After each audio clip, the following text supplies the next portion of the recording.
I'm a 3D artist, and in this video, I turned regular Minecraft mobs into some of the most ridiculous boss fights I've ever made, and even got a real mod developer to rate what I made from 1 to 10. And we're starting with the fox, which isn't exactly the most threatening mob in the game. So I started making a new fox design that is slightly larger, clocking in at 30 cubes so far. I should probably be slightly more creative than just big fox though. So I started researching depictions of foxes in ancient mythology. The big one is the kitsune, which is a shape-shifting, nine-tailed, sometimes fox spirit creature depicted in some of the best games of all time. I started adding this giant tail, not too giant though, because I need to fit 9 of these things back here and there's not really a lot of real estate to work with. Now I just copy and paste 8 times and this is Ninetales from Pokemon. Dang it. To make sure the Pokemon company doesn't send a cruiser missile to my home address, I think I'm gonna have it hold a sword in its mouth. That way it's as unique as possible. Elden Ring. It's the red wolf from Elden Ring. The base colors for this one are pretty easy. It's just a white fox with some red bits on the face and the tail and the paws. Compared to the ultra nightmare designs I usually put myself through, this is actually pretty basic. I redid the sword to look more like live flames, like less physical looking, and that helps a little bit, but thankfully we can just add more layers of fur on top, and that's plenty detailed for my taste. I just want to get it done on time for once, am I right? Although now that I'm looking at it, it could probably use a little bit more fur.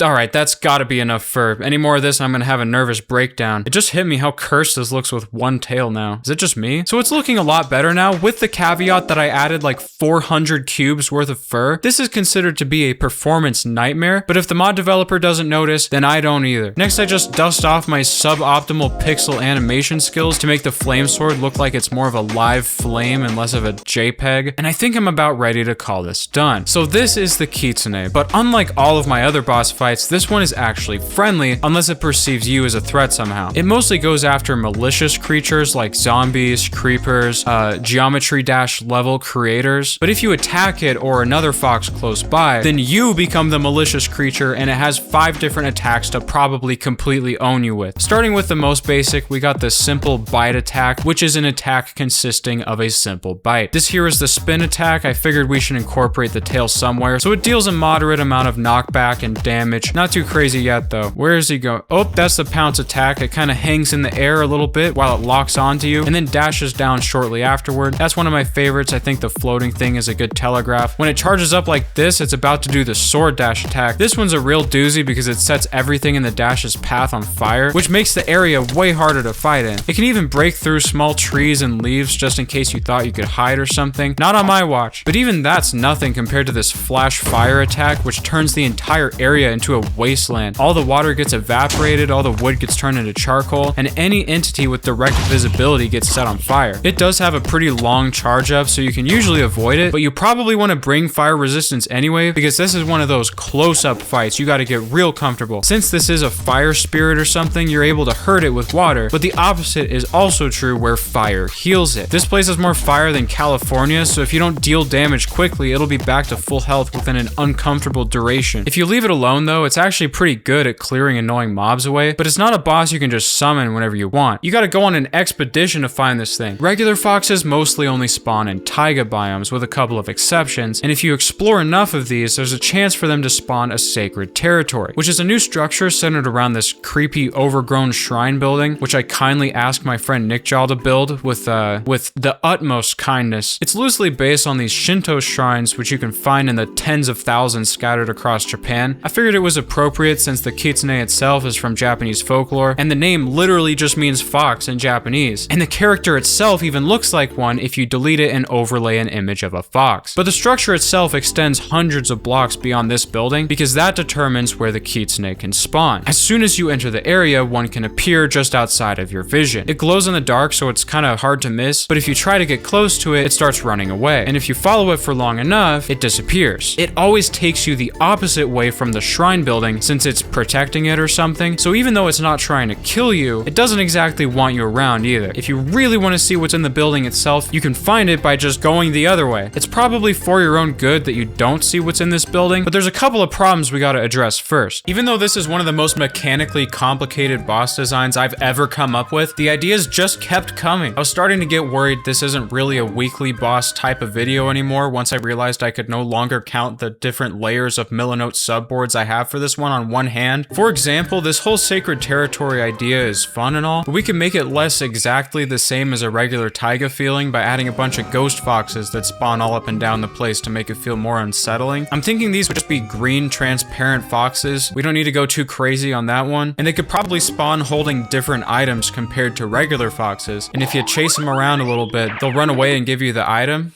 This one didn't have one though. Milanote is this great collaborative reference board tool I'm using. It makes organizing disconcertingly over-engineered projects like this one super easy since everything is laid out visually. For all these mechanics though, I don't want to just cram everything into one boss, but looking back through my references, I got a devious idea. So this design is not so subtly inspired by the Pokemon Ninetales. And well, one thing you need to know about these guys is they really do like to make two of everything. So there's actually an ice version too, which has a beautiful design, probably not a character I would search on Google Images if I can avoid it, and it got me thinking, maybe I could do the exact same thing. A fire version and an ice version with different designs and attacks, and that way I can keep expanding this stuff all I want. One thing I love about Milanote is how you can embed 3D models from Sketchfab directly onto the board, so I can look back at the 300 cubes I used for this boss and know that somebody has it worse somehow. That being said, I probably don't want to remake the model for this completely, so I swapped all the red to this pale blue, added some frozen bits hanging off here and there, and animated this new icicle sword thing so it looks like the light is refracting off of it. I think it's a good counterpart to the fire version, and Minecraft does like to make variants like this after all. So check out Milanote today using my link in the description. It's completely free to get started with no time limit, so there's no reason not to give it a try. Whether you're solo or running a team, Milanote has you covered on desktop and mobile, and they've even got all these great project templates to get you started, whether you're brainstorming, setting up a weekly plan, or empty and bored, like me. Thanks Milanote for sponsoring. Let's get back to the video. I can't really call this a different boss yet. I mean, it's literally just a reskin, so all the attacks got reworked to fit the ice version instead. All the attacks that left fire on the ground now freeze the area into ice, which is harder to maneuver on, and powdered snow, which is a curse brought upon humanity for its sins. I really liked how all the attacks set you on fire, but there's not really a cold equivalent for that, which led to the creation of the freezing effect. This feels like an instant classic to me. The way it works is that when you move, you don't move because all of the inputs stop working. But if you keep pressing inputs, you'll probably hear this clinking noise, and every time you do this, the duration goes down by 1 second. So the faster you can spam keys, the faster you can get rid of it. But it's actually more complicated than that, because the value of each input goes up and down based on the temperature of the biome you're in. Clicking in the desert takes off 3 seconds, but clicking in the ice fields is barely half a second. I've always wished the temperature mechanic was more relevant to the gameplay itself, so I guess this is my scuffed contribution to that problem. You're welcome. Now we just make most of the attacks inflict freezing, and it starts to feel just as busted as the fire version, but in a completely different way. The flash fire attack got completely replaced with a flash freeze that turns everything into ice and snow. Lava becomes obsidian, and if you aren't hiding behind something, you can get like a minute of freezing put on you. Come to think of it, this is probably pretty overpowered compared to the other attacks, but I had an idea to make it feel more balanced. The whole fight for both of these things has kind of a rhythm to it. It always attacks 3 times before taking a breather, which lets you get some damage in. But for most of the fight, those huge flash attacks are completely off limits. The tails are said to be kind of a life force, so you can tell how much health it has left because the tails start physically disappearing. And as the life force gets drained, the ferocity of the attacks gets drained as well. It only attacks 2 times or even 1 time before it needs to rest. But once it gets to 3 tails left, it can use these flash attacks as a last resort, but it probably doesn't want to since it's destroying the territory so much. And at 1 tail left, it can't really even fight you anymore at all. It just kind of bites at you from short range. All the animations switch to slower, limping versions. This is a friendly boss that you're not really supposed to kill, but if you do, like a complete psychopath, all future Kitsune entities will become hostile to you permanently. So you're probably wondering, if I'm not supposed to fight it, what am I supposed to do with this thing? Well, it's actually possible to befriend it. One of the things vanilla foxes are known for is loving berries, so now there's 2 extra types of berry bushes you can find in here. Scorch berries can be found in the fire territory, and they're way better food than the regular kind, but they do kind of set you on fire. I know that sounds bad, but there is a catch, okay? It only sets you on fire in biomes with temperature above 0.8. If you're in an ice biome, go crazy is completely fine. It just requires you to think a little bit about where you are. Is that too much to ask of Minecraft players? Absolutely not.